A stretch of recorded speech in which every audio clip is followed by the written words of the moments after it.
Welcome to Series 2 of the GM Moving podcast, where we share with you stories of how people and partners across Greater Manchester are creating the conditions for active lives for all.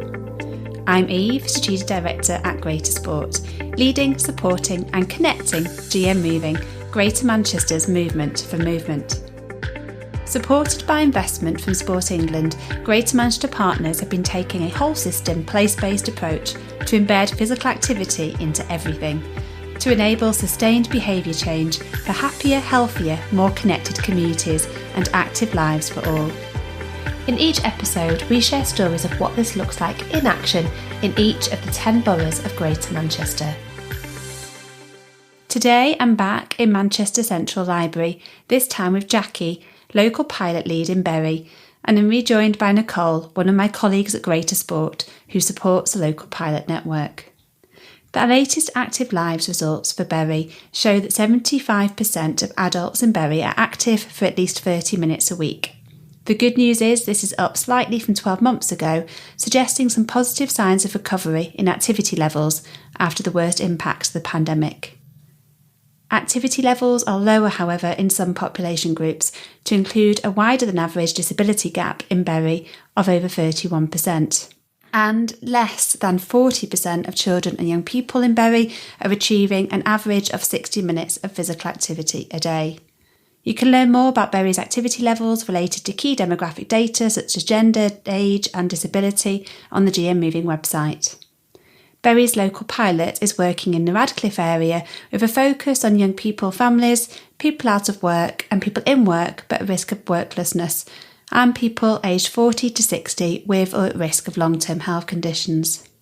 In this episode, Jackie shares her learning of what it takes to better engage people and communities in physical activity, to include shifting investment and governance, going to people where they are rather than expecting them to come to you, putting conversations rather than money first, upskilling the workforce, and helping translate the principle that everyone is a leader into practice. I start by asking Jackie to tell us how she likes to keep moving.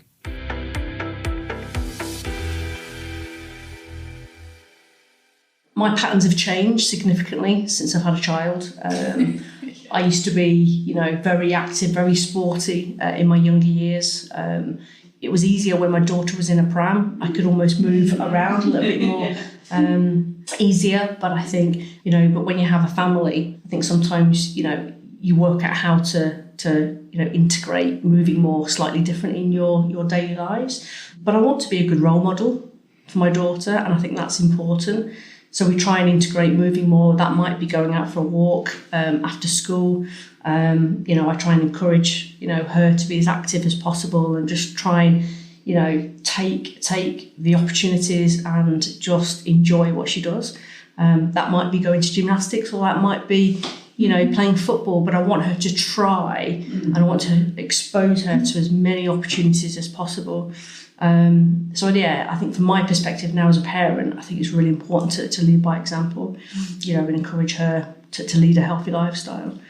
I think I've been quite heavily influenced by my mum, who's very active. I want to hear more about your mum now. So how does your mum like to stay active? She's active. She has an allotment. I think, again, it was quite difficult for her. She was a lone parent. So again, she had 2 children. Again, for her, just trying to keep her children active. She has an allotment and she's extremely busy. And that keeps her, and that gets her daily steps in. And that's just her outlet. Not just for her to be physically active, but also for mental health as well. And I think that's important. I can see it with my own daughter when sometimes I pick her up from school. She might have had a really long day. She's only 5, but I can see, she might be, just wanting to kind of just release some energy. And I think that's important as well, that you recognise that as a parent. So, I want to lead by example. I totally agree with that. And I think the podcast I've been on has definitely reflected that. I think everyone who's had children has kind of reflected on the importance of finding new ways to be active. I started cycling to Teddy's nursery, so I put him on the back of the bike, and I've got an e-bike, but I live in Glossop, so it's very, very hilly. I completely get where you come from and agree with you when, you're trying to set that good example. And, as a family, we're really conscious of, making sure that we, on a weekend, we're spending as much time as possible out in, going to like the local pocket parks or taking him to the park or, out in the garden, do some gardening, just making sure that we're showing him that that's just a normal everyday part of what we do as a family, spending time together. That family time is really important. My daughter's had a scooter for a couple of years and it's so much fun. Yes. I actually love the experience of being on a scooter. It becomes a little bit competitive, but again, it's a different way of moving, but it's fun and it brings the family together, and I think that's important, despite the risks and the worries of falling off. But that's part of being active, isn't it? There are going to be risks associated, but it can be fun. Tell us a little bit more about Bury and the local pilot. So what's the focus of the local pilot in Bury? Do you know, since the local pilot for us started back in 2018, it has evolved massively. Originally we went into it focused too much around the governance and it being too rigid about, just making sure we had all the right partners sat around the table. And that has evolved massively. And I think that's important to recognise. I think from our perspective, when we go back to 2018, there was so much focus also on the investment. So, the previous sort of project manager that worked on Local Pilot did a fantastic job at just trying to take the conversation away from the investment and just recognise that it was important to have conversations first and foremost. So the journey we started out on has completely shifted, more so over the last sort of 12 months, because I think it's really, really important to me in my role as chair to recognise that we are all equal partners, trying to strive and deliver better outcomes for the community, irrespective of whether it's me delivering it as part of the services I manage within the local authority, or whether it's a colleague in public health, or whether it's working with the voluntary sector. It's been really important that we all, work on this as a collaboration. And I don't want to give lip service to that. I think it's really important that resource is a shared responsibility. We work collectively to really try and address some of the barriers that we do know exist in Bury. So we've done a lot of testing and learning since 2018. But I think we're turning a curve, because I really feel there's more collective ownership of the local pilot. And just in the last 6 months alone, we're starting to see other key local stakeholders, partners come to us and put forward recommendations, ideas, proposals that are going to really support that particular community to move more. And I think that's important. Our next meeting, for example, is just purely focused on encouraging those partners to come to the meeting and talk about what those proposals are. Because thinking about me in my role, I will only deal with a certain cohort of residents that are probably engaged in our services. But I think it's really important we try and have broader conversations with communities that are totally disengaged. I think, if anything, the pandemic, I've seen services and I've seen a new way of working in Bury. It's really important that we are engaging with our communities that are just not engaged at all. We might not be best to have that conversation. It might be best that it's delivered through colleagues in the voluntary sector. The pandemic alone has really created a different way of working and working on everybody's strengths as a collective. We're working on a project at the moment where we want to engage more with schools. It's not going to be us delivering that project. We want, the governors, we want the school, we want the whole school approach to adopting a better way of working. But if we can help by, investing some resource, some conversation, looking at, maybe a change in policy, if that's our role, then so be it. And I think it's really important that we recognise we can't deliver this in isolation. But it's definitely a different way of working now than it was when we started out back in 2018. Just to explain some of the structures, people listening. So you've described you being a chair and being this partnership. and this growing. Can you just explain to us who are the partners on this partnership? How does that function? Yeah. And then when you say mothers are joining, give us a sense of who is it that's now joining? At the start, we had quite a broad range of different stakeholders. For example, public health have always been a really key partner from the start, because it's been really important to us to consider the data and the insight locally. What's that telling us? Rather than just creating opportunities for the sake of it, what's the data and the insight informing us? We've had different personalities and different representatives, from the very voluntary sector. I think that's been important. So we've probably not had a consistent representation from that sector, but I think now we've addressed that. So the deputy chair now is from the local Bury VCFA. So I work side by side with him and the Bury VCFA to deliver this project. And I think that's an important message, that again, we wanted this shift away from, this isn't the local authority delivering this project, this is a collective approach. And it's taken us time to get there and reposition the local pilot.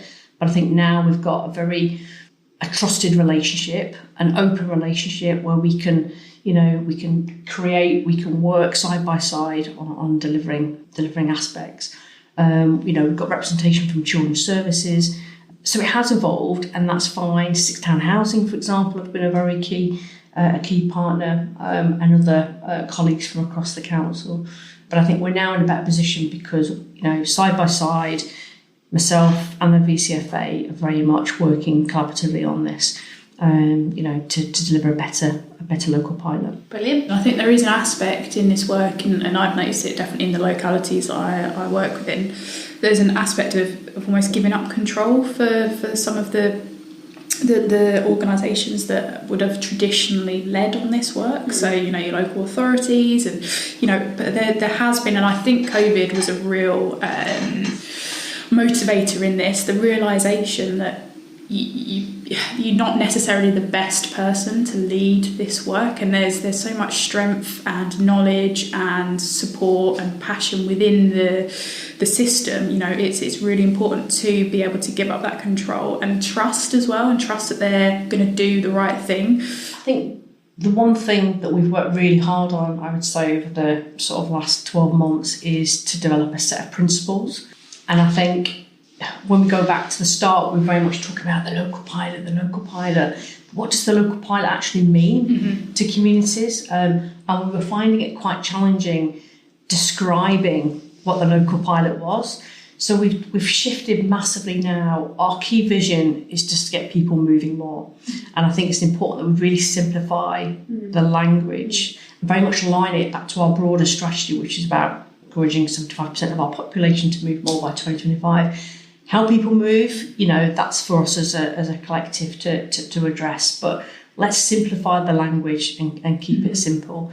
And I think that's helped empowering the community to come forward with ideas and not be so rigid about a framework for applying for this rules. Also, come and talk to us, come and tell us what you think is going to work. So I think you're right, Nicole, we've changed. There's been a big transformation in terms of our outlook, in terms of the project. And just to come back to something else you said, everyone is a leader in this. Yeah. And again, we've had to work hard to position it away from, this isn't just about us delivering it as a local authority. In fact, let's have that dispersed leadership. Everyone is a leader in this. And I think we've got to the point where we've worked very hard with local community groups to almost design what those principles look like, to bring it to life. So, if a colleague from public health or a colleague from the voluntary sector or a community group go into a meeting to talk about what is the project, everyone is clear and consistent, and what we're joined up in terms of that messaging. And I think that's really helped. And we've spent an awful lot of time over the last, I would say, 6 months having more engagement, not having as many structured meetings. Let's have around the table. I'd rather have more of productive outcomes to meetings rather than feeling we've got this formal governance in place.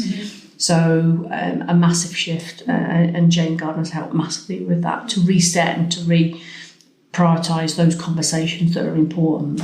Right. So just to explain Jane Gardner's role in all of this. So Jane is on a secondment from Greater Sport, but she's currently working on as a project manager for the local pilot for 2 days a week. And also with her coming in, it's helped massively because I didn't expect Jane to deliver this on her own. It's just not feasible on 2 days a week.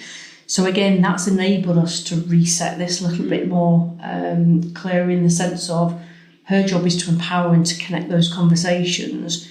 Her job isn't to deliver this. Her job is just to bring those conversations together, which she's done really successfully. We've had 2 workshops over the last 6 months, and that's been important. Again, that's been led independently. Again, we don't want this perception that it's being delivered and led by the local authority. Everyone has contributed significantly to those workshops to the point where we've now developed a set of principles, and we've almost got a clear time frame and a clear plan of actions that we want to deliver against over the next sort of 12 months. So there's a clarity, there's a clear and simple vision about people being supported to move more. Yeah. There's a clarity of an action plan. There's less rigidity around governance and structures and coming together and having good conversations. It's okay to test and learn and fail. And if it fails, there's still massive learning that we can take from that. And at first, that probably didn't sit very comfortably with me at the start of this journey. You have this responsibility for this investment, and you want to deliver outcomes at pace and at scale, but that's not always feasible. Let's take the learning, whether it's good or bad. As long as we're feeding that learning back into the process, we can discuss it as a group, and we can learn from that. But other projects can learn from that experience as well. And we're also learning from the other local pilots. Things like the wayfinding. What we found locally is actually one of the biggest barriers is people knowing where to go. And Ratcliffe, for example, there's so many incredible green spaces that are located in and across Ratcliffe alone. But we want to connect people, we want to make it easier for people to know where to be active. It isn't just about going to the local gym, it's about those local green spaces, parks. We've seen an awful lot of investment in our green spaces in Bury, whether it be from improving tennis courts, whether it be from looking at trails. I think it's really important that we can support the community to find out where they can move more. I'd say as well, just to come back onto what you said about that test and learn and kind of embracing that failure. I think for me that's a real indicator of the maturity of a system, or a place and kind of the journey that they've been on with this work. I think being able to accept that and accept that sometimes things not working is just part of how things go, but there's so much valuable learning that you can take from that, and also just really embracing it and almost poking it and picking at it and examining it. I think traditionally there's been a bit of a tendency to sweep it under the carpet a little bit and to be like, okay, that didn't work, on to the next thing, quick. Whereas now it's there's more time, there's more space to think, so why hasn't this worked, and almost unpick those threads and take that key learning and enable you to go into the next thing with that insight and that knowledge and that confidence.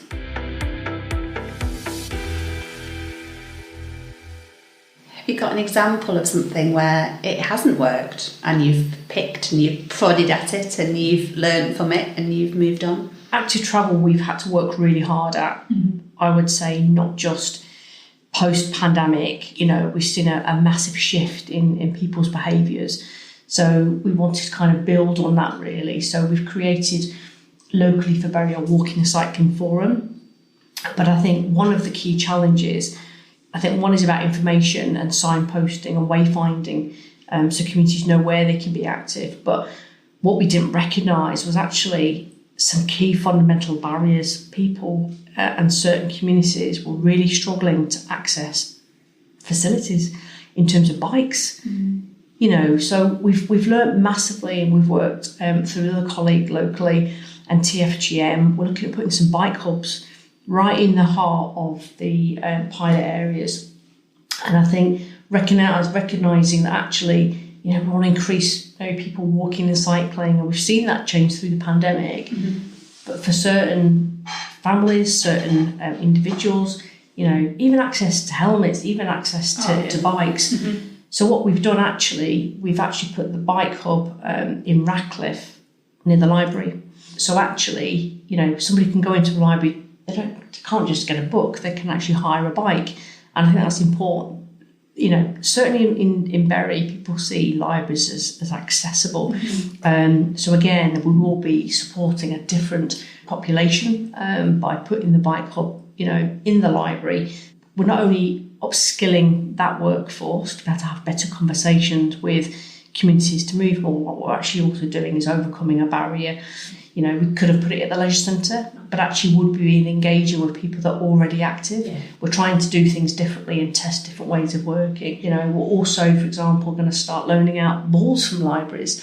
So again, we're trying to diversify what we deliver within a local building. So is that bike hub working as a bike library? Because I know we've got... It will be. Yes, it will be. So we've got great growing numbers, haven't we, of bike libraries across Greater Manchester. So, and how brilliant it's actually in a library, as people see it as well. So I think we quite often talk about those wider partners that can enable physical activity and trying to position moving more into spaces that maybe traditionally they haven't been seen as that. So somewhere like a library is a great way, and also the kind of wider opportunities that someone being in that library, loads of different services, and there's loads of different opportunities for things like every contact counts and that kind of thing. So I think it's a fantastic idea. For me, simple things like bike maintenance are as important.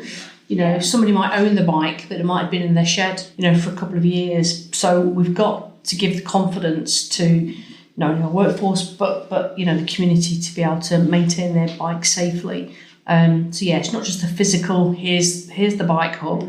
We want to be able to maintain those bikes as well, moving forward, so future generations can benefit from that. So who are you linking with in terms of partners to increase bike maintenance experience and things like that? So we're working very closely with TFGM, Transport for Greater Manchester. We're working quite closely as well with the National Cycling Academy. I think that's important. And other community groups, empowering other local community groups to upskill and roll out this training. But also, it's a great test and learn. We've got a new building hub opening in 2024, so I think it's really important that we can lift and shift this model to other settings. We're also about to put in a bike hub outside Bury Library as well, right in the town centre. Again, make it easy for people to access these facilities. So lots of different community groups as well as public services. Brilliant. So that was an example of where there's been challenges, but it turned out to be sound like a very positive story. Are there any particular barriers and challenges that you're still hitting against consistently? When you talk about inequalities, I still feel we're probably not having conversations with communities that are disengaged. We're trying our best through key stakeholders. But actually, we've got to work differently. We've got to try and really engage, individuals, communities that are disengaged from services. We recognise in Ratcliffe, it's one of the wards with the highest levels of deprivation. And we've seen that broaden. Those inequalities have broadened through the pandemic.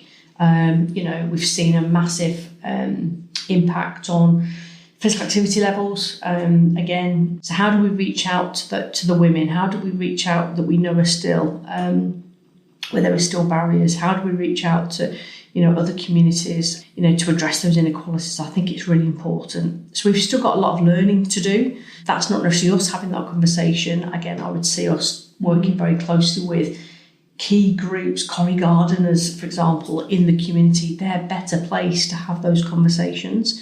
Swimming abilities have been massively affected through the pandemic. So how can we have those conversations with schools? How can we reach those individuals that are still, massively affected? I think part of it is down to marketing.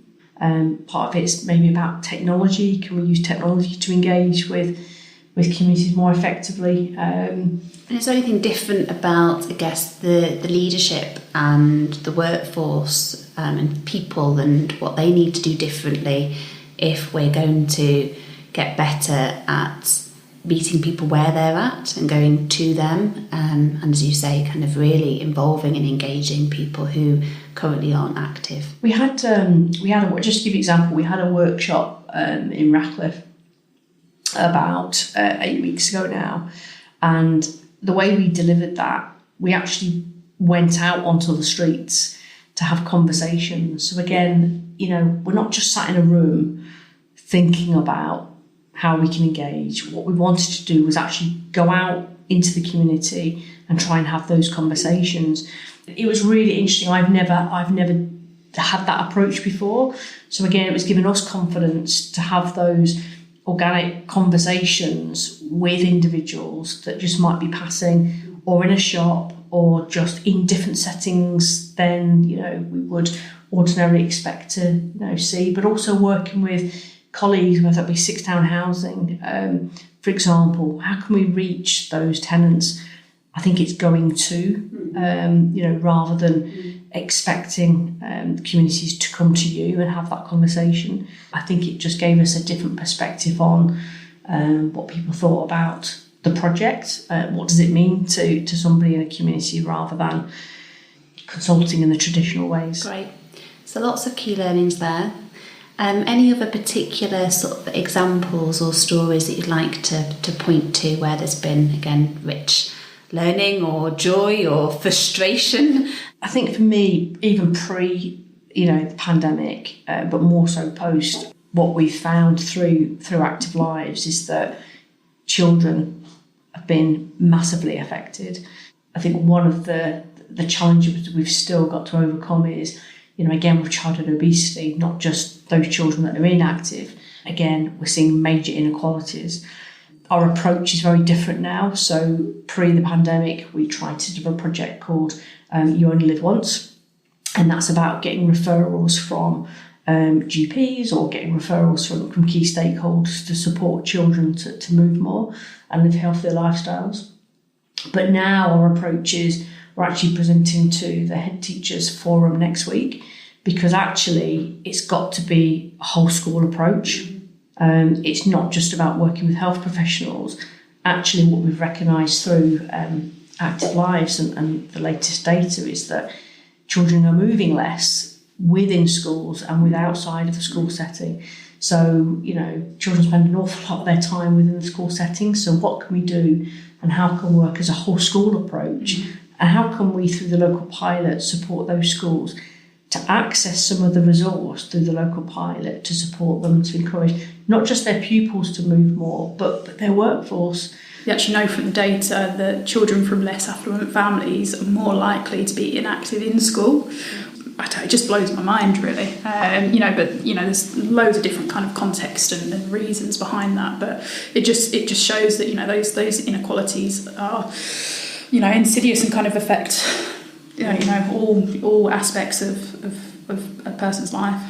One of the things we're really keen to do is, in Ratcliffe in particular, there is, for example, a community centre, there's a food bank, this biodiverse sort of housing estate. But what we want to do, it's really important we go and have those conversations. So let's go and present ourselves to the food bank and see if we can support those families, but have a different conversation with a different community. But yeah, you're absolutely right. Those inequalities have broadened as a result of the pandemic. The latest data is suggesting so. So we've got to just try and do things in a different way, and look at different solutions and work with different partners to try and overcome some of these barriers. I think it's really important. So what is it about the local pilot that has enabled you to test and learn and try and do things differently? I guess you said before that it's hard to sometimes describe what it is to people. Clearly been thinking about that. So how would you now describe it and say that actually it's supported this work? I think it's about empowering. I think it's really important to empower, and I don't think it's about, I think the resource helps. It helps those other key stakeholders to really think about and focus their minds in terms of what's going to work, what interventions, what can we test and learn. But I think it's that collective empowerment that we have to do this together. I'd rather spend my time on policy change, whether it be, looking at the infrastructure and working with colleagues in highways about, investment for walking and cycling. I think it's about policy, I think it's about conversations, and I think it's about us as a collective thinking we have to do this. So who is being empowered and who they're being empowered by in this process? I think key stakeholders are being empowered now to think about solutions. I think at the start of this venture, it was very much about the local authority coming to the local pilot steering group to present ideas. So we flipped it on its head massively. So our next meeting, there aren't any proposals. It's other colleagues that are really coming to present. We've got public health coming to talk about how we can encourage schools to move more. We've got other stakeholders, voluntary sector coming to talk about what ideas can we deliver to try and... I think we've empowered the broader group. We're empowering on the back of some of the learning through the pandemic, other community groups to have the confidence to... And it's not even filling out a form. It's not just come and tell us a story. Come and talk to us. Here's a bit of an outline structure. Come and talk to us about how actually, if we can give you some resource or if we can connect conversations, how's that going to encourage that particular community to move more? So I think our way of approaching this has softened. For me, it's not, I think at the start of the process, it was probably too top heavy in terms of governance. Filling out forms and, can present, let's shift our thinking, let's make it easier and give communities confidence to come and just have a conversation, to apply for some funding if that helps, or to come and talk to us about an idea that we need to, work on as a collective. So, yeah, I think it's the voluntary sector in the main that are going to be the key driver behind this. I see our role as a facilitator. Mm-hmm. I don't see our role as delivering this project. So thank you for sharing the story so far of the Bury local pilot. So what does the future look like? I'd like to get to a point, where actually I step away as the chair, because actually I would love it. The aspiration for me would be that somebody from the community would almost feel that they can step up and drive the project forward. Really want to kind of shift the balance here. We've brought in the Bury VCFA, who we've worked really closely with to strengthen that relationship over the last sort of 12 months. So for me, I would absolutely love it at some point if this could be community-led, with support from, whether it be the public sector, the community. I think that would send a very strong message to the broader community. So whether we're still testing and learning in Ratcliffe, whether we lift and shift and take the learning to East Bury, another highly deprived area, or we look at Panbury, there are pockets of inequalities everywhere. Mm-hmm. The other thing we're really keen to connect to, we've got a new strategy that is called Let's Do It. It's a new building on the back of the pandemic, and that's very much, at the heart of that strategy is very much a neighbourhood model of working. And I think the local pilot can work alongside the neighbourhood hubs that have been established on the back of that. Again, it's public, it's private, it's health, it's community working side by side to have better conversations. So the future looks bright. We want to lift and shift, and we want to encourage other stakeholders to join us on this journey and not restrict it to a particular area. But if we can look at broadening and delivering better outcomes for the whole of Bury to move more, then I think that's an absolute positive. Great. So a clear invite there to join in, anyone that's listening, and to continue to share learning. Fab. I look forward to coming and having maybe a little cycle ride on taking a bike and coming and seeing for myself. So yeah, it's been a pleasure. Thank you for your time today. I look forward to seeing what's next. Good. Look forward to meeting you and seeing you in Bury. Take care. I'd look forward to that ice cream. My treat. Excellent. Is that a promise? Thanks for listening to this GM Moving podcast episode. We've heard how moving matters to everybody and how we can all play a role to design moving back into everyday life. We'd love to hear how you keep moving and the ways you're supporting others to live an active life. You can contact us on our socials. We're on Facebook and Twitter. Just search Greater Sport and don't forget the hashtag GM Moving in Action. Please do share this episode with people and organisations who'll find it useful. And join the movement for movement. A big thank you to everyone who's investing in this work and playing their parts to test, to learn and to make this happen. This series is a Mike Media production.